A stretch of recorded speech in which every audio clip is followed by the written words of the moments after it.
Is it time for DC to take the reins in the superhero world? Now that Marvel's finished? Well, somewhat finished. I mean, Black Widow's coming out soon, but you know what I'm saying. Joker's come out. We've got Birds of Prey. There's a second Joker in the works. It might just be their time.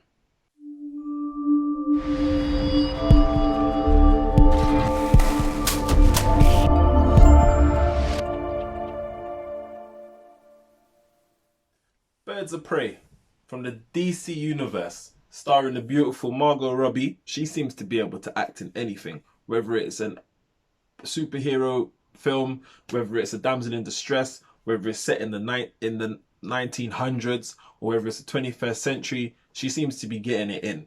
She's a very diverse actress. Ewan McGregor, this guy just never seems to age. He looks exactly the same as he did back when he done the film called The Island back in 2005.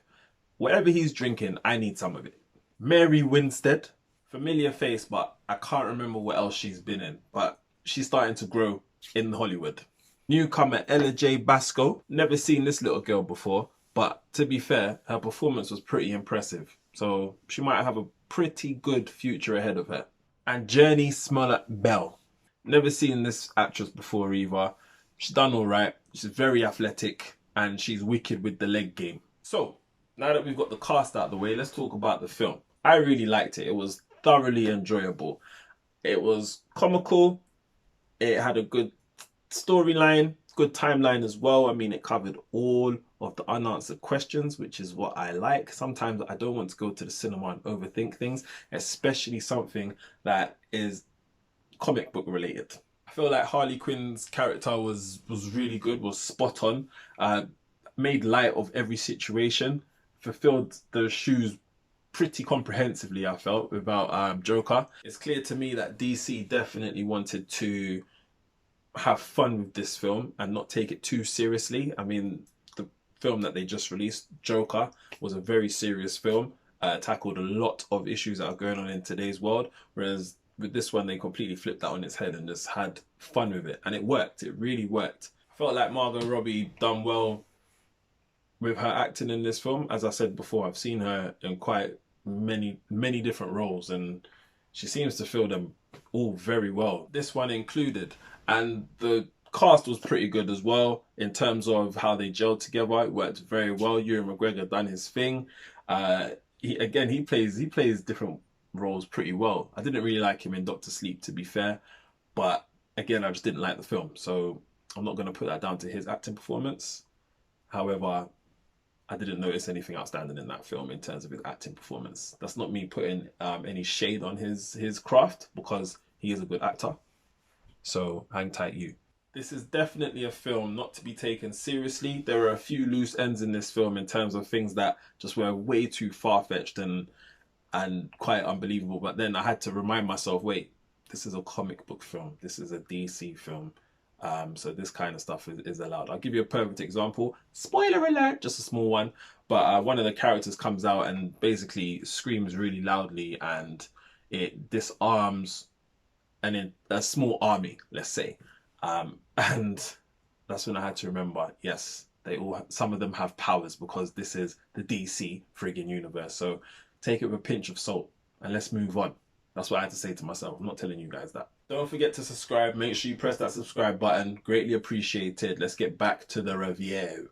So now it's that time. Brief synopsis. I know this review is quite late, so I'm guessing most people watching this film would have already seen it. But for those who haven't seen it, I'm still going to give you a brief review. See if I can do this in 60 seconds. Let us go. So, Harley Quinn breaks up with the Joker and she is a damsel in friggin' distress. She doesn't know how to deal with this breakup. She's gone crazy. She's already crazy, to be fair. But at the same time, she's very intelligent, which I found quite sexy. I mean, she had a mad side to her, but then she's quick to remind you that actually she has a PhD in psychology. She's not a duppy. She's not stupid.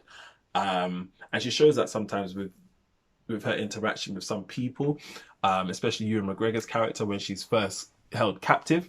I'm not going to reach the 60-second deadline because I've just digressed massively. So let me get back to it.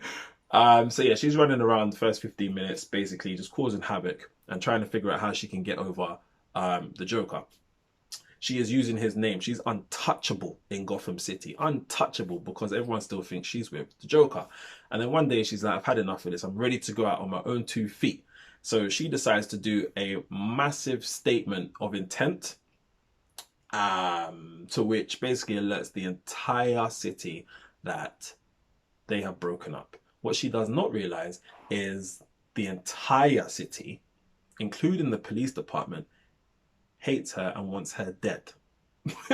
And she very quickly learns that, and she's now trying to evade everyone. She gets caught by Ewan McGregor, and that's where the psychology part that I just mentioned ties in. See what I did there? Anyway, so then he's about to kill her, but then he's like, she comes up with an idea to basically team up with him, and that is to go and find a diamond that he is looking for. This diamond houses information that leads to hundreds of millions of dollars and information that will allow Ewan McGregor's character to own the city and beyond. Allow him to expand his operation, let's say. So then she goes off and she tries to find this diamond, and that's where the rest of the ladies come in. So we have the Huntress in there. We have the Black Canary, as well as the police officer and the little child who is a pickpocketer. She's the one that pickpocketed the diamond without noticing. So now everyone's trying to save her, the little girl, because obviously you don't want to see a little girl die or a little child die for that fact, male or female or transgender. Yeah, it's too much. It's too much. So yeah, and that's how they team up and basically go up against Ewan McGregor's character that is called Black Mask. That's it in a nutshell. And it was over 60 seconds, so I apologize for that. However, if you haven't seen this film, you should go and watch it. It is a really good film. It's fun, it's enjoyable. There's action, there's comedy. It's like a little adventure. And yeah, Harley Quinn is a little bad bee. She's a little bad bee in this film. Really good film.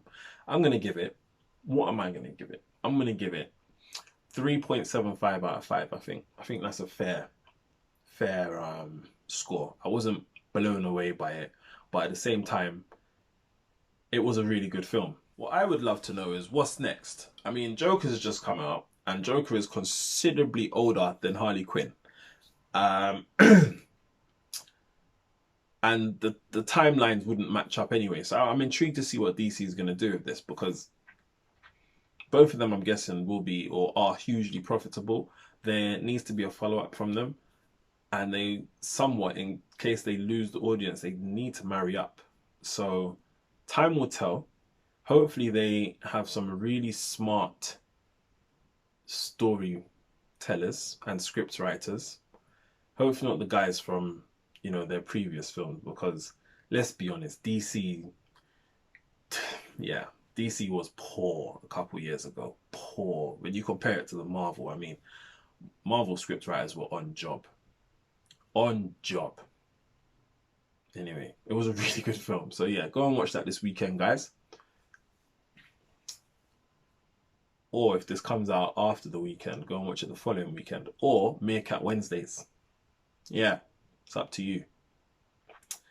Whether it's the morning, the evening, the nighttime, the afternoon, or the daytime, whenever you are watching this, thank you for watching, first of all. And secondly, take care.